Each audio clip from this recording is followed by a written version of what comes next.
जय श्री कृष्णा। राधे राधे। आप सब कैसे हैं? मेरे लड्डू गोपाल चैनल में आप सबका स्वागत है। आज मैं आप सबको करवा चौथ की कथा सुनाने वाली हूँ। तो सबसे पहले आप सबको करवा चौथ की हार्दिक शुभकामनाएं। करवा माता सभी सुहागिनों की सुहाग बनाए रखे। तो आज मैं कथा सुनाने वाली हूँ करवा चौथ माता की।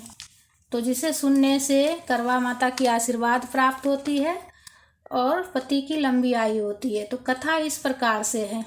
प्राचीन काल में एक करवा नाम की स्त्री महान पतिव्रता थी, जो अपने पति के साथ नदी के किनारे एक गांव में रहती थी। एक दिन उसका पति नदी में स्नान करने को गया। दैव योग से स्नान करते समय वहां एक मगर ने उसका पैर पकड़ लिया। तब वह मनुष्य करवा करवा करके अपनी पत्नी को चिल्ला चिल्ला कर पुकारने लगा।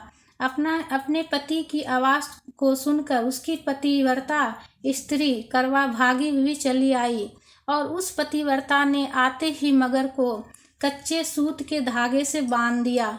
मगर को बांधकर वह अपने पतिव्रत धर्म के बल से यमलोक में पहुंचकर यमराज से बोली, हे भगवान, मेरे पति को मगर ने पकड़ लिया है। इस अपराध में आप अपने बल से मगर को नरक में डाल दो। करवा की यह बात सुनकर के यम बोले कि अभी मगर की आयु शेष है, अतः मैं अभी उसको नहीं मार सकता।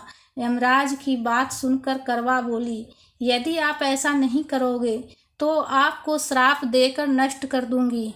करवा की यह बात सुनकर यमराज भयभीत हो गया। अंततः उस पतिव्रता के साथ जाकर उस मगर को यमलोक को पठा दिया और उसके पति को दीर्घायु होने का आशीर्वाद दिया। उसी दिन से ये करवा चौथ मनाई जाती है और व्रत रखा जाता है।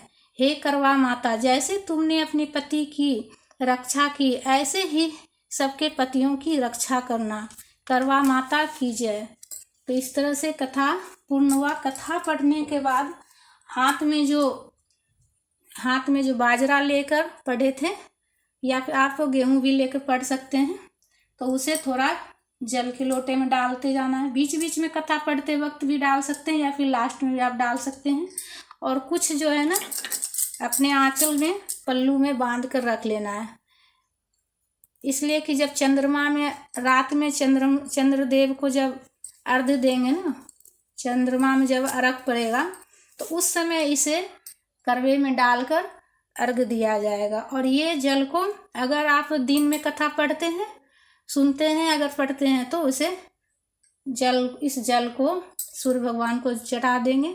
और अगर रात्रि में कथा पढ़ते हैं तो चंद्रदेव को चढ़ा देंगे इस जल को। तो इस तरह से कथा पूर्ण हुई। करवा माता की जय। प्रेम से बोलिए।